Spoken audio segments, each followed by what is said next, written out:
का मुगल प्रेम तो आपने बहुत देखा होगा, लेकिन कांग्रेस और मुगलों के बीच की समानताएं देखकर आप दंग रह जाएंगे कि कैसे जो काम मुगल आज से सदियों पहले करते थे वही काम कांग्रेस भी करती रहती है।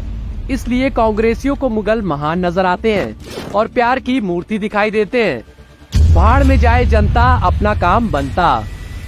हमारे देश की पॉलिसी है कि हम पहले किसी पर अटैक या आक्रमण नहीं करते, लेकिन अफसोस हमारे देश की दौलत के लिए हम पर सभी ने अटैक भी किया और शासन भी।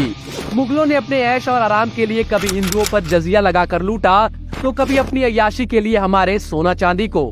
शाहजहां ने उस समय ताजमहल बनाने के लिए करोड़ों खर्च किए, जब देश में महा अकाल पड़ रहा था। शाहजहां के लिए ही कोहिनूर के साथ सैकड़ों हीरे मोतियों से जड़ा प्रसिद्ध मयूर सिंहासन बनाने में करीब 1.25 खरब रुपए खर्च किए थे। तो वही कांग्रेस ने भी देश को लूटकर एक के बाद एक घोटाले करके अपनी ही जेब भरी। यही कारण है कि कांग्रेसी युवराज कोई बिजनेस किए बिना भी 41,000 की टी शर्ट पहन लेता है और विदेश में छुट्टियां भी मनाता है। 26/11 होता है पर वो फार्म हाउस में मजे से पार्टी कर गुलछर्रे उड़ा रहा होता है, फिर चाहे आम जनता कितनी भी परेशानी से क्यों ना गुजर रही हो। मंदिरों को तोड़ा। औरंगजेब ने अपने राज में हिंदुओं के मंदिरों के साथ साथ विद्यालयों को भी गिराने का आदेश दिया। इस आदेश को काशी मथुरा के मंदिरों से लेकर उसके सल्तनत के अधीन आने वाले सभी 21 सूबों में लागू किया गया था।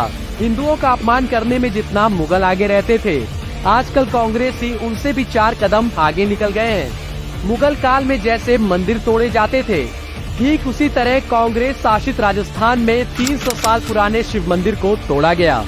मुगलों की तरह कांग्रेस में परिवारवाद। मुगलों में जिस तरह परिवारवाद था, ठीक उसी तरह कांग्रेस भी परिवारवाद को आगे बढ़ा रही है। जैसे बाबर से लेकर बहादुर शाह जफर ने भारत पर राज किया, वैसे ही कांग्रेस पार्टी और देश पर नेहरू से लेकर सोनिया ने राज किया। और अभी भी कांग्रेस गादी वाड्रा परिवार के कब्जे में है। वो दिन दूर नहीं जब पार्टी में प्रियंका के बच्चे भी कमान संभालते नजर आएंगे। दोनों में दरबारी कल्चर। जिस तरह से मुगलों के समय दरबारी कल्चर था, उसी से सीख लेते हुए कांग्रेस में भी सालों से दरबारी कल्चर रहा। अकबर के शासनकाल के दौरान राजा टोडरमल मुगल साम्राज्य के वित्त मंत्री थे, खूब माल खाते थे। वैसे ही कांग्रेस के समय में दरबारी नेता अशोक गहलोत और उनके बेटे जो सत्ता की मलाई खा रहे हैं, वही दरबारी पत्रकार को कांग्रेस इनाम के तौर पर पद्म अवार्ड दे चुकी है। हिंदू त्योहार पर रोक। औरंगजेब ने हिंदुओं के त्योहारों को मनाने और धार्मिक प्रथाओं को अपनाने पर भी रोक लगा दी थी। ठीक उसकी तरह कांग्रेसी और ठगबंदी भी हिंदू त्योहारों से पहले ही धारा 144 लागू कर देते हैं। धर्मांतरण को बढ़ावा दिया। जिस तरह से मुगलों ने तलवारों की नोक पर हिंदुओं का खूब जबरदस्ती धर्मांतरण करवाया, उसी तरह कांग्रेस भी धर्म परिवर्तन करवाने वालों को खुली छूट देती रही है। कर्नाटक में कांग्रेस धर्मांतरण विरोधी कानून का विरोध कर रही है, साथ ही सत्ता मिलने पर एंटी कन्वर्जन लॉ हटाने का वादा भी कर रही है। कांग्रेस के बुद्धिजीवी लव जिहाद के मामले को भी काल्पनिक बताकर किसी न किसी बहाने से इनकार कर देते हैं। हमें दशकों पीछे धकेला गया।